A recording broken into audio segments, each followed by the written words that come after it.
I had no idea that Charlie Kirk was actually into this kind of thing. Look, there's three types of food. I don't need to go too deep in this unless you guys want, right? There's proteins, fats, and carbohydrates.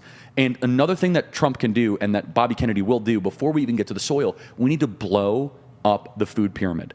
The food pyramid is pure propaganda. So we were raised, believing that you should have foundational bread, wheat, rice, potatoes. Ain't wrong. So out of proteins, fats, and carbohydrates, what if I told you you only need proteins and fats to survive? If you have no carbohydrates the rest of your life, you're perfectly fine. If you have no proteins, you die. If you have no fats, you die. Now, we think fats is a bad thing, but there are many different types of fats. They're avocado oil, olive oil, almonds, right? I mean, those types of fats are very, very good for you. And of course, protein, needless to say, without protein, you can't have muscle mass and you die. So what we've been told, though, is that heavy carbohydrate diet, which then makes you incredibly insulin resistant, it increases and spikes the type 2 diabetics, the likelihood of profile in this country. And we're wondering why our kids are so obese or overweight, because we have literally nuclear bombed their metabolic system from a young age, where we are sending them these sugar high type concentrated foods, and they're not able to process or digest them correctly. So what can you do to answer your question? We need to blow up the food pyramid, and we need to basically say this. It needs to be more like a food circle, which is you can have maybe 10% of your diet should be carbohydrates, right? 30% of your diet should be proteins, and then 60% of your diet should be healthy fats. Cashews, pecans, almonds, olive oil, avocados, so on and so forth. I've been teaching the power of this way of eating for years. In fact, what he was describing was essentially the keto diet, as in the clip that you just saw where he's talking about you don't need carbs to live, all you really need is protein and fats.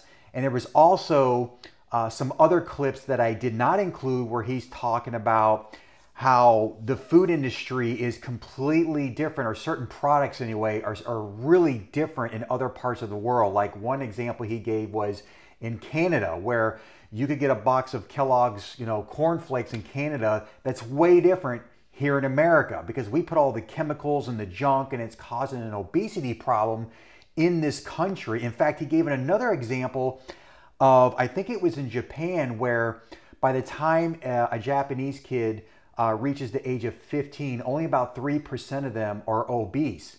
You know what it is in America? By the time a child gets to 15 years old, it's like 50% of them will become obese. And it's because of all the junk and the chemicals that they're putting in our food.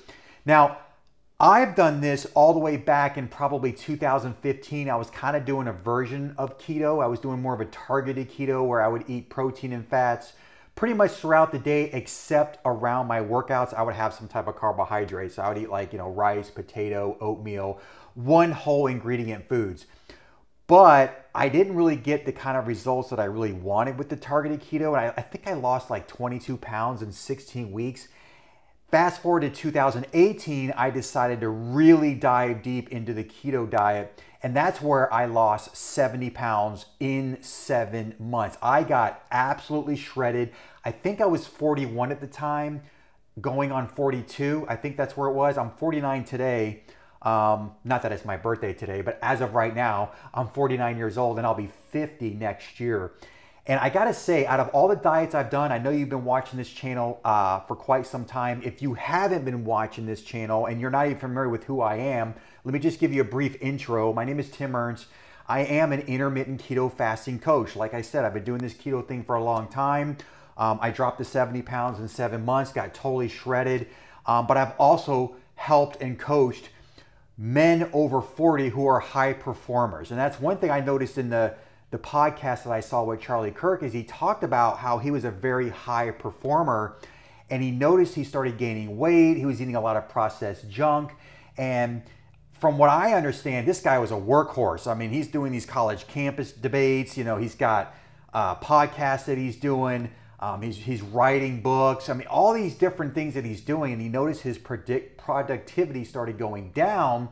So he dove into the literature and found out, you know what? I don't need carbohydrates to live. There's no such thing as an essential carbohydrate. You can just live off of protein and fats, like you just saw in the clip at the beginning of this video.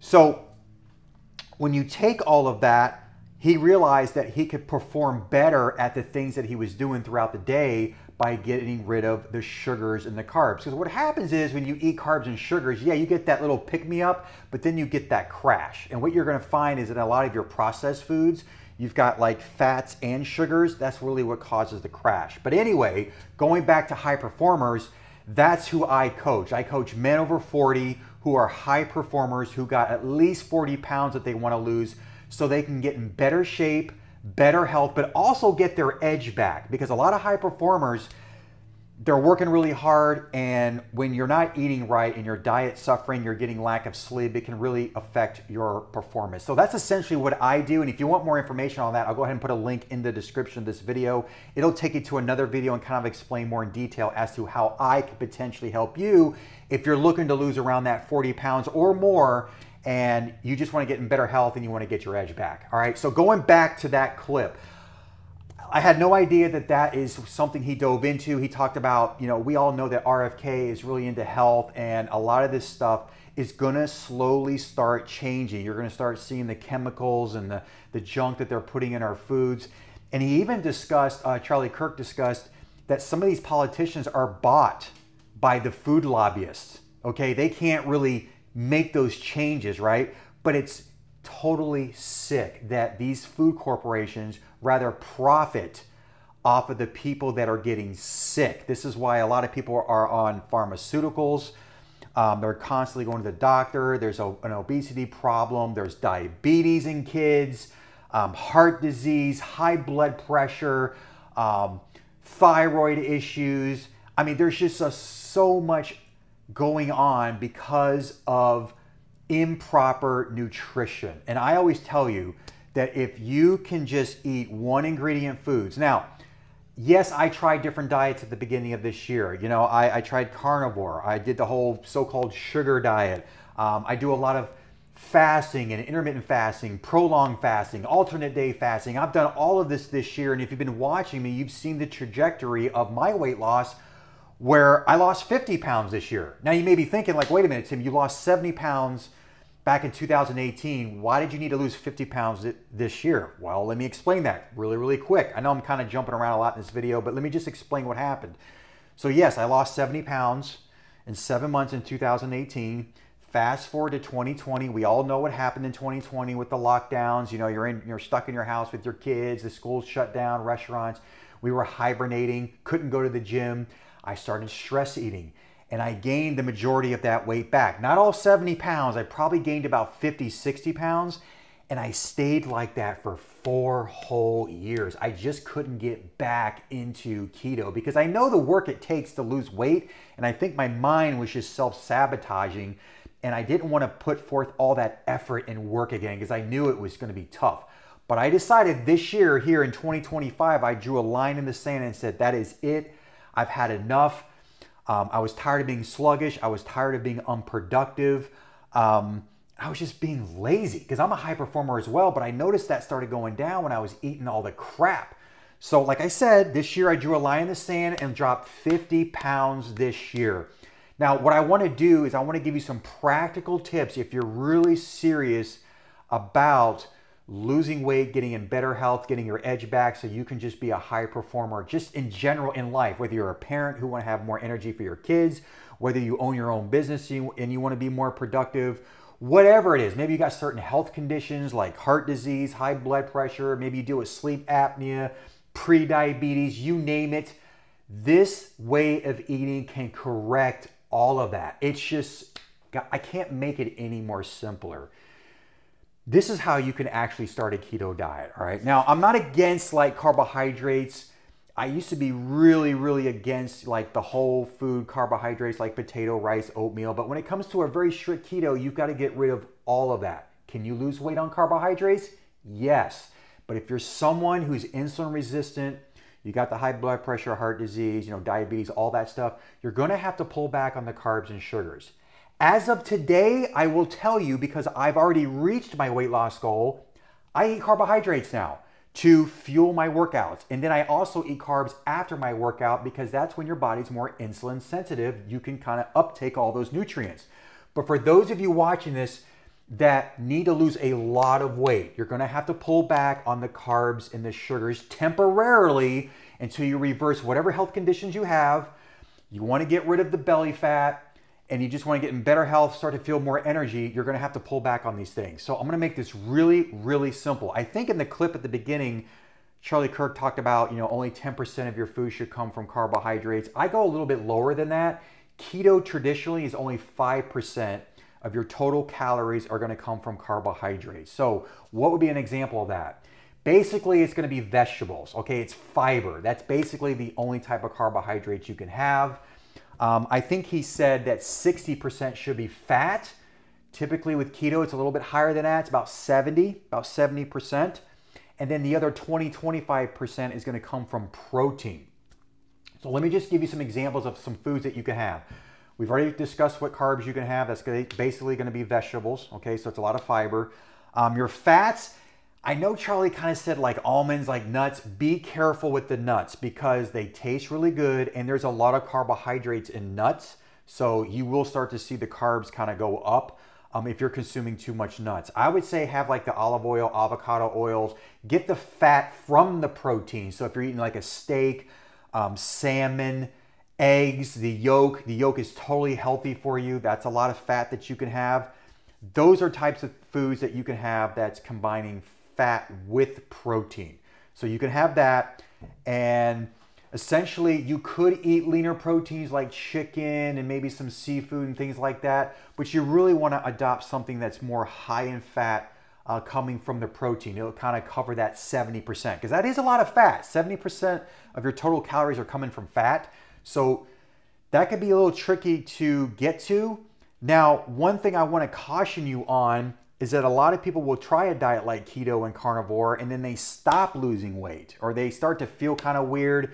You will have this transition where you might start to feel a little lethargic, have some headaches and that kind of thing. And that's because you're stripping carbs and sugars out of the diet and your body's transitioning into something totally new. So this is only temporary, and if you tend to experience something like that, just get in some electrolytes. A good electrolyte powder will get rid of those headaches and the lethargy, all right? What was I gonna say? So the other thing is I wanna caution you on, you can't just pound a bunch of meat, bacon, and butter and expect to lose weight. I will tell you, for every gram of fat you have is equivalent to 9 calories. So when you're consuming 70% of your calories are coming from fat, those calories are going to add up very, very quickly. So it's actually possible to gain weight on keto and carnivore if you're not tracking it. So what I would suggest in the beginning stages, I know that tracking calories can be a drudgery. It sucks. You got to scan everything. It takes time. Start it in the beginning, but as you start getting used to eating the same foods, I typically eat the same foods when I'm on keto. I always have my eggs. I always have some type of protein, a little veggie, maybe a salad or something. I'm pretty repetitive of that. I don't really need the variety, but you're gonna wanna track these calories at the beginning. And once you start getting into the flow of it, you'll start to know what foods or the amount of food you can have that's gonna make sure you continue to go down the other direction and lose weight, all right? You don't want to gain weight on keto and carnivore, which can happen because like I said, those calories will add up quick because for every gram of fat is 9 calories, all right? So just track the calories. Now you may be thinking like, well, okay, I don't even know how many calories I should be eating. I'm going to give you a perfect formula, okay? So we just discussed 5% are going to come from carbs, all right, on the keto diet, 70% fat, about 20-25% of your calories are going to come from protein. So how many calories should you personally be eating based on your body type? I'm going to give you a real simple formula. You're going to take your body weight in pounds, so not kilos, this is in pounds, and you're going to multiply by 10. Okay, that's how many calories you need to start eating in order to start seeing that scale drop. And I'm telling you, I have experience doing this for almost a decade. When you pull back on carbs and sugars, you use that formula for your calories, the weight is gonna just rip right off you. And you're gonna feel better if you're dealing with any type of medical conditions or certain health issues. Like I said, the prediabetes, the heart disease, high blood pressure, sleep apnea, all this stuff can be corrected if you just pull back carbs and sugars temporarily until you start to feel incredible. Like I said, I integrate carbohydrates back into my diet. I just had like some baked ziti yesterday. I had some pasta, all right? And as you can see, I am still very, very lean. I'm still maintaining my new body that I got this year. And out of all the diets I've tried, like I said, I've tried carnivore, I've done the sugar diet, alternate day fasting, I've done if it fits your macros, I've done the bodybuilding diet where it was all lean, bland foods like chicken breast, tilapia, egg whites. I hated eating like that. I never felt satisfied. And that's the other benefit to keto. You will feel full when you're eating a lot of fat and protein. It's very satiating, which actually makes you eat less, which is going to put you in a calorie deficit. That's the beauty of doing the keto diet. By pulling back on carbs and sugars, and you're going to find you're going to be able to implement intermittent fasting much easier because you're just not going to be hungry. You'll be fasting by accident. There may be days where you just don't even want to eat. I'll probably even fast today because I'm just not that hungry. So I would highly, this is what I do. I'm not saying like you need to do this, but if you want to do this, you've seen the proof, you've seen the testimonial pictures or the before and after pictures of my clients that I've coached over a decade. It simply works, all right? Now, if you need some help and you really want to dial this in, because maybe you're new to this whole thing, you don't know how to do it, like I said toward the beginning of this video, I will go ahead and put a link in the description, and I'll also put one in the comments that'll kind of direct you to do two things. It's going to direct you to a video that's going to explain more in detail as to what it is I do. The very next step you'll be able to book a free strategy call with me. And what this call is designed to do is three simple things. We're going to talk about where you're currently at with your body right now, where you would really like to be, and then we'll figure out a game plan to get you unstuck so you can lose the amount of weight that you want to lose. So those are the two steps that you're more than welcome to take if you're really serious about this. If you're over 40, you're a high performer, you want to get your health in order, this would be a perfect fit for you, all right? So I hope this video helped some of you, and if it did, make sure to like the video, make sure to subscribe to the channel, and always hit that notification bell so you don't miss any future episodes. Until next time, I'll see you then.